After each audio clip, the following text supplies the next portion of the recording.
Ng Panginoong Jesus, kung susunod ka sa Kanya, at sa pagsunod mo, maiiwanan mo yung bahay mo, lupa mo, anak mo, patid mo, nanay mo, tatay mo, at dahil sa pagsunod sa Kanya, uusigin ka, tatanggap ka naman sa sanlibutang darating ng walang hanggang buhay.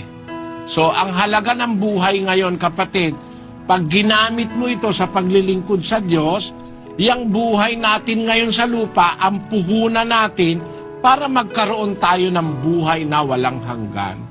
Ang lahat ng tao gusto niyan eh. Kaya ang tao rito sa lupa, kahit may sakit, umiinom ng gamot para wag mamatay. Nagpapagamot para wag mamatay. Di gusto nila mabuhay, ano? Kung naiintindihan lang ng lahat ng tao na yung buhay natin ngayon, kahit yan matapos, merong buhay na walang hanggan, susunod tayo sa Diyos.